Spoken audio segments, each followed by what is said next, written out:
O servant of Baha, be self-sacrificing in the path of God, and wing thy flight unto the heavens of the love of the Abha beauty. For any movement animated by love moveth from the periphery to the center, from space to the day star of the universe.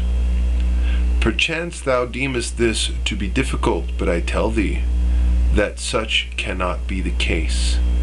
For when the motivating and guiding power is the divine force of magnetism, it is possible, by its aid, to traverse time and space easily and swiftly. Glory be upon the people of Baha.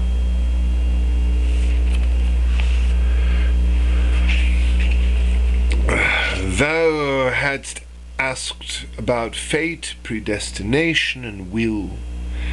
Fate and predestination consist in the necessary and indispensable relationships which exist in the realities of things.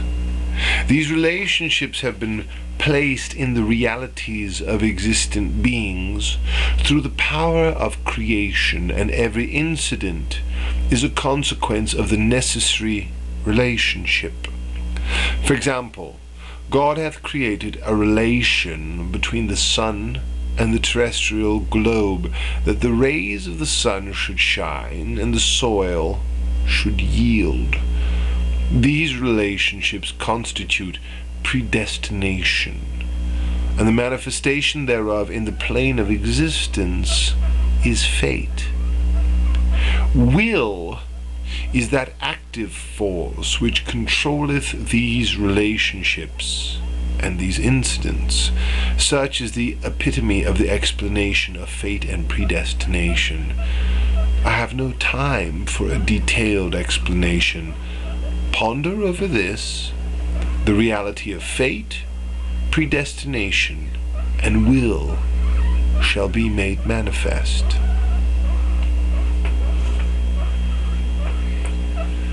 O thou Lady of the Kingdom, praise thou God that in this age, the age of the dispensation of Baha'u'llah, thou hast been awakened, hast been made aware of the manifestation of the Lord of Hosts. All the people of the world are buried in the graves of nature, or are slumbering, heedless, and unaware. Just as Christ saith, I may come when you are not aware. The coming of the Son of Man is like the coming of a thief into a house, the owner of which is utterly unaware.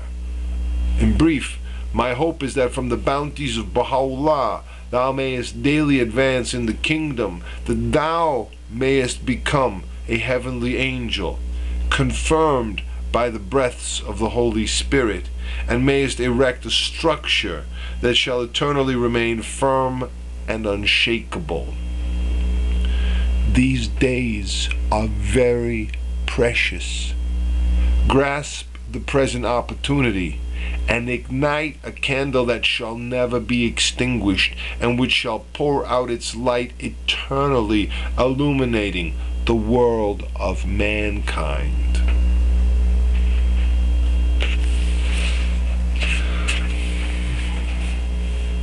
O ye two patient souls, your letter was received. The death of that beloved youth and his separation from you have caused the utmost sorrow and grief, for he winged his flight in the flower of his age and the bloom of his youth to the heavenly nest. But he hath been freed from this sorrow-stricken shelter, and hath turned his face toward the everlasting nest of the kingdom, and being delivered from a dark and narrow world, hath hastened to the sanctified realm of light. Therein lieth the consolation of our hearts. The inscrutable divine wisdom underlieth such heart-rending occurrences. It is as if a kind gardener transferreth a fresh and tender shrub from a confined place to a wide open area. This transfer is not the cause of the withering, the lessening, or the destruction of that shrub. Nay, on the contrary, it maketh it to grow and thrive, acquire freshness and delicacy. become green and bear fruit.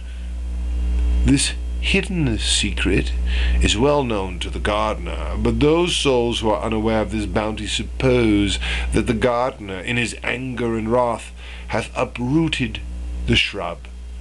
Yet to those who are aware, this concealed fact is manifest, and this predestined decree is considered a bounty.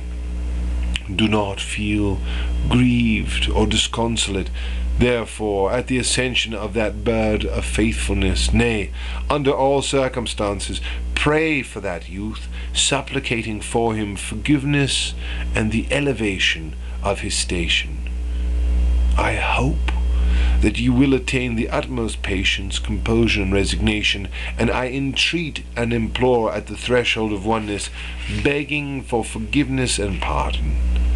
My hope from the infinite bounties of God is that he may shelter this dove of the garden of faith and cause him to abide on the branch of the supreme concourse, that he may sing in the best of melodies the praise and glorification of the Lord of names and attributes.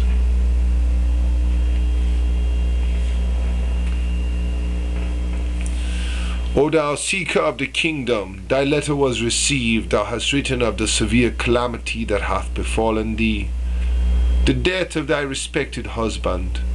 That honorable man hath been so subjected to the stress and strain of this world that his greatest wish was for deliverance from it. Such is this mortal abode, a storehouse of afflictions and suffering. It is ignorance that binds man to it, for no comfort can be secured by any soul in this world, from monarch down to the most humble commoner.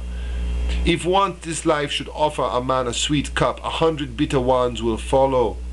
Such is the condition of this world. The wise man therefore doth not attach himself to this mortal life, and doth not depend upon it. At some moments even he eagerly wisheth for death, that he may thereby be freed from these sorrows and afflictions. Thus it is seen that some, under extreme pressure of anguish, have committed suicide. As to thy husband, rest assured, he will be immersed in the ocean of pardon and forgiveness, and will become the recipient of bounty and favor. Strive thine utmost to give his child a Baha'i training, so that when he attaineth maturity, he may be merciful, illumined, and heavenly.